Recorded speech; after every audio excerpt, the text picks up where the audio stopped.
자, 숙제, 운동의 법칙, 운동 방정식, 추가 문풀 학습자료 풀이를 하도록 하겠습니다. 1번은 관성의 법칙이고 2번은 F의 크기를 구하시오. 이번 상황의 문제를 보면 2번 A의 질량이 얼마인지 모르겠는데 A라는 물체를 A의 힘의 크기로 밀었더니 가속도가 A가 생겼다. B라는 물체를 FB라는 힘으로 밀었더니 똑같은 가속도 A가 생겼다. 질량이 안 나왔으니까 질량을 우리들이 한번 문자로 표현해보죠. A 질량을 MA, B 질량을 MB라고 이렇게 해봅시다. 이번에는 이 두 개의 물체를 한꺼번에 A, B 전체 질량은 MA 플러스 MB가 되겠죠. 이 두 개의 물체에 힘을 가했는데 똑같이 가속도 A가 나오기 위한 힘 F는 어떻게 되는가? 뭐 너무 단순하죠. F는 MA에서 A가 일정하다고 그랬잖아. 여기나 다 일정하다고 그랬어. 질량의 비례해서 힘이 결정이 되니까 질량이 MA 플러스 MB가 되면 당연히 힘도 FA 플러스 FB가 되겠죠. 답은 3번이 된다. 이렇게 간단히 설명할 수도 있고요. 아니면 여기서 MA를 표현해보면 MA를 여기 주어진 문자인 FA와 A를 여기서 표현해보면 MA는 A분의 FA라고 쓸 수 있고 MB는 A분의 FB라고 쓸 수 있겠죠. 두 개의 질량을 더한 거, 이 상황에서는 두 개의 질량을 더한 거 MA 플러스 MB라고 하는 건 뭐냐면 MA 플러스 MB라고 하는 거는 A분의 FA 플러스 FB라고 할 수 있죠. 그럼 이 전체에 대해서 F는 MAC를 세워보면 A는 F, 이 F가 얼마냐 이걸 구하고 싶은 거죠. A에 사라지니까 FA 플러스 F입니다. 단순하게 보여줄 수 있습니다. 다음 3번 4번을 봅시다. 속도 시간 그래프에서 기울기가 가속도다. 기울기가 지금 2대 1이니까 기울기의 비는 뭐예요? 그렇죠. 기울기의 비. 기울기의 비니까 가속도의 비니까 기울기의 비를 하는 거죠. 그냥 1차 함수만 할 수 있잖아요. 너무 쉬운데 그냥 넘어가자는 얘기인가요? 그럽시다. 넘어갑시다. 가속도는 2대 1입니다. 그럼 이제 R자임이 어떻게 되냐? 결국 F는 MA 식을 세워보라는 얘기죠? 네. F는 MA라는 식을 한번 세워보면요. A에 작용한 R자임을 F라고 하자. A에 대한 식과 B에 대한 F는 MA 식을 세워보는 겁니다. A에 대해서 식을 세워보면 A에 작용하는 R자임을 F라고 하자. A의 질량을 얼마라고 했냐? 5kg이라고 했죠? A의 가속도가 얼마가 됩니까? A의 가속도 2m/s 제곱이 되죠. 이게 그래서 10N이 되네요. A에 작용한 R자힘은. B에 작용하는 R자힘 F'은 어떻게 표현되는지 한번 생각해 볼까요? B의 질량은 10kg이죠. B의 가속도는 얼마입니까? 1m/s 제곱이요. 그럼 B의 R자임도 10N. 두 개가 똑같네. 그래서 F'과 F는 똑같이 10N 같다. 라고 해서 F다. 이렇게 쓸 수 있습니다. 다음 5번. 앞부분 문제가 너무 쉬워서 그렇게 뭐 특별히 질문할 만한 게 없죠. 그래 안 그래? 그냥 다 넘어갈까? 계속 설명할까? 자, 5번은 근데 좀 많이 틀릴 수도 있었을 것 같아. 5번을 보면 그래프가 주어져 있는데 그래프가 무슨 그래프냐면 속도 시간 그래프란 말이야. 5번. 속도 시간 그래프가 주어져 있는데 이렇게 그려지면 처음에는 무슨 운동했습니까? 초반에는 등가속도 운동했고 두 번째 구간에서는 무슨 운동했죠? 등속도 운동했죠. 등속도 운동 등가속도 운동. 등속도 운동은 R자임이 얼마입니까? 0. R자임이 0. 등속도 운동 R자힘 0. 등가속도 운동 R자임이 어떻다? 있다. R자임이 존재하죠? 존재하고 그 R자임이 어떻다? 일정하다. R자임이 일정한 크기로 존재한다. 이렇게 보면 됩니다. 자, 그러면 이 물체가 떨어지는 과정에서 이 물체는 어떤 힘을 받냐면 중력, 무게죠. 웨이트하고 저항력, 반대 방향으로 어떤 힘인지 모르겠는데 뭐 사람이 힘을 가질 수도 있고 어떤 F를 받고 있었다는 얘기야.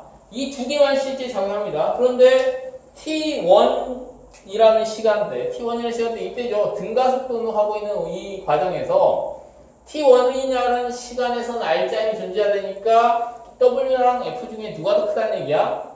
W가 더 크다는 얘기입니다. 그 다음에 두 번째 T2라는 시간대 등속도 운동하고 있는 과정이죠. 등속도 운동하고 있는 과정에서는 R자임이 제로가 돼야 되니까 두 개가 어때야 된다? W랑 F 두 개가 어때야 된다? 같아야 된다. 그럼 R자임이 제로가 된다. 그래서 답은 2번이 되겠습니다. 넘어가서 6번. 이 앞부분 아주 기본 문제입니다. 물리문제 기본 문제인데 이런 문제부터 쭉 풀이하면서 문제풀이 요령을 익히고 뒷부분으로 넘어갈수록 이제 문제 난이도가 상승을 하죠. 뒷부분은 솔직히 너희들이 바로 풀기에 답을 맞추기 쉽진 않아. 그런데 한번 고민을 해보고 그 다음에 선생님 풀이를 보고 이해를 하고 다시 한번 또 풀이를 해보고 이런 몇 번의 과정을 거친 후에야 뒷부분에 있는 문제들을 이제 너희들이 쉽게 풀 수 있는 겁니다. 지금 단계에서는 이 뒷부분까지 완벽하게 풀기는 진짜 힘들죠. 자, 6번은 전형적인 기본 문제인데, 자, 가 상황에서 정지에 있다. 정지라는 말이 나오면 우리는 항상 뭘 떠올려야 되냐? 뭘 떠올려야 돼? 물체가 정지에 있다. 그러면 항상 R자임 0이라는 상황을 떠올리면 됩니다. 여기에 3m의 질량이 있고 여기에 m의 질량이 있다. 그런데 R자임이 0이라는 얘기야. 그럼 힘을 한번 표시해볼까요? 지구가 이 m이라는 물체를 mg로 잡아당기지. 그런데 R자임이 0이라는 얘기는 빗면 아래쪽 방향으로 잡아당기는 이 힘의 크기가 얼마라는 거야? 이게 R자임 0이야 전체가. 그러면 이 빗면 아래쪽으로 잡아당기는 힘도 얼마라는 거야? 0. 이게 0이라고? 빗면 아래쪽 0 힘의 크기가 얼마냐고. 그렇지, 장력과 같죠? 장력까지 해보면 이 장력을 T라고 해보면 장력과 요거 두 개 같다는 거죠. 또 여기서도 보면 이 물체가 가만히 정지했으니까 R자임 0이고 실의 장력과 요거 두 개 같다는 거니까 결국은 요 mg와 이쪽 방향으로 향하는 힘 3mg의 중력의 분력입니다. 중력을 분해한 힘 중에 하나인 빗면 아래쪽 방향의 힘도 mg라는 거를 알 수 있다라는 거예요. 어떤 거 하나로? 지금 정지에 있다라는 거 하나를 가지고 문제에서 정지 상태라고 안 나오고 등속도 운동하고 있다고 했을 때도 이 상황을 적용할 수 있을까 없을까? 있습니다. R자임 0 이것도 R자임 0이고 이것도 R자임 0이야. 그래서 정지하거나 등속도 운동이나 나오면 R자임 0이다. 바로 이렇게 식을 써주면 됩니다. 자, 그런데 이제 나 상황에서는 어떻게 되냐? 나 상황에서는 이 질량 m의 물체를 바꿔줬습니다. 얼마로 바꿔줬어? 2m으로 바꿔주기만 했습니다. 그러면 어떻게 될까? 이거 3m은 그대로 있죠? 그러면 어떻게 되냐면 3m의 분력인 이쪽 방향의 힘 mg는 그대로인데 이쪽으로 당겨주는 힘이 2mg로 바뀌었잖아요. 그럼 R자임이 존재하게 되네. 이 물체계 전체에 대해서 F는 ma라고 하는 식을 세워주면 전체 질량이 5m이다. 가속도가 얼마일까? R자임은 얼마가 됩니까? 전체된 R자임은? 이쪽으로 mg로 당겨, 이쪽으로 2mg로 당기면 R자임은 얼마? mg가 되겠죠. mg. 그래서 가속도 a는 얼마다? 5분의 g다. G를 중력 가속도 G를 10m/s 제곱을 한다면 2m/s 제곱이 된다. 자, 기억번 가에서 A에 작용, 가에서는 정지했으니까 모든 물체에 대해서 물체의 전체에 대해서 다 RCM 제로가 됩니다. 나에서 C의 가속도의 크기는 C의 가속도나 A 가속도나 전부 다 이렇게 가속도 5분의 G 5분의 G죠? 5분의 2G가 아니죠? 그러니까 니은번 틀렸네요. 5분의 G로 움직입니다. 디귿번 실이 A를 당기는 힘의 크기, 실이 A를 당기는 힘의 크기는 가에서랑 나에. 자, 가 상황과 나 상황이 이렇게 주어져 있는데요. 실이 A를 당기는 힘이라고 하는 거는 두 글자로 뭐라고 할 수 있습니까? 장력이라고 할 수 있죠. 여기에서의 장력 T는 mg죠. 여기서 장력 T는 mg보다 크겠어, 작겠어? 커야죠. 왜냐하면 R자는 위쪽 방향으로 나와야 되니까. 그래서 당연히 나에서 장력이 더 크다. 실이 A를 당기는 힘, 즉 장력은 가에서가 나에서보다 작다. 즉 가가 더 작죠, 나가 더 크죠. 그러니까 맞네요. 5번도 맞다. 선생님 창문에서 열기가 느껴져요. 아, 그게 뭐예요? 근데 왜 이렇게 더워? 7번 그림은 수평면에서 V0의 속도로 운동하고 있는 어떤 물체에 반대 방향으로 운동 반대 방향으로 6N 힘이 작용했다. 2kg이고 6N 힘을 작용했다. 그래서 5초 뒤에 정지했다. 물체의 질량은 2kg이다. 자, 우선 여기 주어진 정보가 많이 있잖아요. 그래서 2kg에 6N이 작용했다. 그럼 바로 알 수 있는 게 뭐야? F는 MA식을 쓰는 거죠. F는 MA. 마찰이 없는 상황에서 수평 방향 6N을 적용해 줬으니까 R자임이 6N이 되겠죠? 질량 2kg이 되겠죠? 가속도 A. A가 얼마나 되겠습니까? 3m/s 제곱이 되겠죠? 가속도는 3m/s 제곱이다. 3m 밖에 누가 있지, 저거? 3m/s 제곱이다. 근데 여기서 가속도를 구하라는 게 아니잖아요, 그죠? 가속도를 구하는 게 아닙니다. 처음에 얼마의 속도로 달리고 있었는데 운동 반대 방향 힘을 가야 되니까 속도가 일정하게 감소해서 정지했다라고 하는 거야. 그럼 VT 그래프를 그려보면 어떻게 되는 거야? VT 그래프를 그려보면 처음 속도가 V0였는데 속도가 일정하게 줄어들어서 몇 초 뒤에 정지했다? 5초 뒤에 정지했다. 얼마만큼 이동했습니까? 안 나왔네, 그것도. 자, 가속도가 3m/s, 마이너스 3이 되겠죠. 가속도는 마이너스 3. 왜냐하면 속도가 줄어들었으니까. 가속도가 마이너스 3이 되기 위해서는 처음 속도 V0가 얼마면 되겠습니까?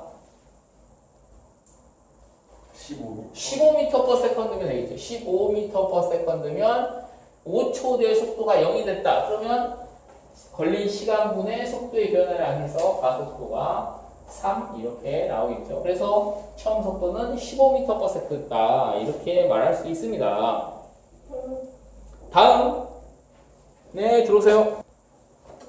자 8번은 힘 표시와 관련된 문제인데 그림상의 힘 표시가 제대로 안 되어 있습니다. 그래서 뭔가 이상하죠. 그래가지고 그래서 이거는 그래서 문제가 잘못된 그랬잖아요. 거예요, 쌤. 문제 잘못되기보다는 쌤이 항상 얘기했는데 우리가 힘 표시할 때 작용점의 유의에서 표시하라고 했잖아요. 아, 선생님 문제가 근데 잘못했으니까. 그게 선생님이 매우 그걸 강조했었었는데 실제 문제들의 경우에 힘 표시가 정확하게 안 된 경우가 상당히 많습니다. 왜 문제가 그런데 우리가 실수하지 않을 수 있는 이유는 힘 표시만 보면 이 화살표 표시를 가지고 파악하는 게 아니라 옆에 있는 설명을 봐야죠. 방해되잖아요. 설명을 봐도 그렇지 방해된다고 생각하면 이걸 다시 그려보면 됩니다. 자, 책상 위에 책이 있고 이 책을 손가락이 이렇게 눌러준다 이렇게 생각이 좀 되죠. 선생님, 자, 수능에서는 정확히 나오겠죠? 아니야. 수능에서는 화살표 표시가 잘 안 돼 있는 경우가 많고 맞네. 화살표 표시가 애매하잖아. 그래서 안 돼 있는 경우가 많고 그냥 말로 설명되는 경우가 거의 대부분입니다. 자, F1. 책이 책상을 누르는 힘은 작용점을 어디에 둬야 될까요? F1을 표시해보자. 작용점 어디에 둬야 돼? 뭐라고요? 뭐가 책이 책상을 누르는 힘. 책상이 작용점이고 그렇지. 책상에 자경점을 두고 이렇게 표시해줘야 돼. 이게 F1이란 말이야. 이 힘이 있으면 책이 책상을 누르는 힘이 있으면 반드시 어떤 힘이 있다? 책상이 책을 떠받드는 힘이 있다. 이런 힘이 있겠죠. 이게 F2야. 이 F1과 F2는 크기 같고 방향 반대고 작용성 서로 다른 물체에 있고 무슨 관계다? 이 두 개가 작용 반작용 관계다 이 말이야. 그 다음에 F3를 볼까요? 손이 책을 누르는 힘이 있죠. 손이 책을 누르는 힘 작용점 어디 있어야 될까요? 저기. 책에 있어야 된다는 거야. 손이 책을이니까 목적어에 작용점 두고 이렇게 F3 있어야 되고 요 힘이 있으면 반드시 어떤 힘이 있다. 요 힘에 대한 반작용 책이 손을 떠받드는 힘 요런 힘이 있겠죠. 이게 F4라는 얘기고 요 두 개가 크기가 같고 방향이 반대고 서로 작용 반작 관계 있다라는 겁니다. 그러면 선생님 그림상에 보면 F2와 F1의 크기가 요거는 두 개 더해서 정지했으니까 이거 두 개 더해서 0이 되는 거고 이거 두 개가 힘의 표현 관계인가요? 맞을까 아닐까? F2와 F3가 힘의 표현 관계라고 말하면 될까 안 될까? 안 돼. 안 됩니다. 왜 안 되냐면 같은 작용점을 안 했어. 같은 작용점이 있는데 책이라는 같은 작용점이 있는데 아 그거. 크기가 다르죠, 그죠? 어떤 힘이 또 추가적으로 있냐면 지구가 책을 잡아당기는 뭐 F5라고 해볼까요? F5라는 힘이 더 있습니다. 그래서 요거 두 개 더한 거하고 F2랑 같기 때문에 F2와 F3가 서로 같다. 힘의 표현 관계다. 이렇게 말하면 안 되는 상황입니다. 답은 몇 번입니까? 답은 2번이 되겠다. 이거 맞아요? 그냥 그냥 눈 감고 1번부터 5번 찍는 건 아무 의미가 없지. 그 다음에 9번을 봅시다. 찍는 게 그거보다 더 많이 맞을 때가 찍어서 있어요. 학교 시험에서 70점 나오고 있어요. 진짜로? 어. 진짜 근데 찍은 게 회를 하면 되잖아요. 썰이 이해 자체가 안 된다고. 수학은 이상적인 거야. 그러니까 준영이 말이 어떤 의미가 있냐면 물리는 물체가 어떻게 움직이고 이걸 머릿속으로 상상하면서 예측할 수 있단 말이야. 맞아요. 근데 물리는 수학은 그게 모든 것도 이상적인 거야. 수학에서 말하는 원이라고 하는 거는 우리가 그릴 수가 없어. 존재할 수 없죠. 원이라고 하는 건 뭐냐면 어떤 특정 지점에서 같은 거리에 있는 점들의 집합인데 점이라는 것 자체가 그냥 폭이나 넓이 가지지 않고 그냥 위치만 가지는 거. 직선이라는 것도 폭을 가지지 않고 아니, 컴퓨터로 만드는 그 픽셀 때문에 똑바로 완벽한 원도 그렇지. 전부 다 이상적인 거란 말이야. 수학적으로 말하는 거는. 하지만 그 수학이 없었다면 과학이 또 발달할 수가 없죠. 수학 싫어. 아무튼 너희들 좋아하고 재밌는 걸 찾으면 됩니다. 근데 앞으로 세상은 무조건 평생 공부해야 돼. 쉬는 선생님도 시간에 가서 수학생들한테 저 수학 싫어요 하고 올까요? 그러면 안 되지. 여기 자. 이쪽 있잖아요. 이쪽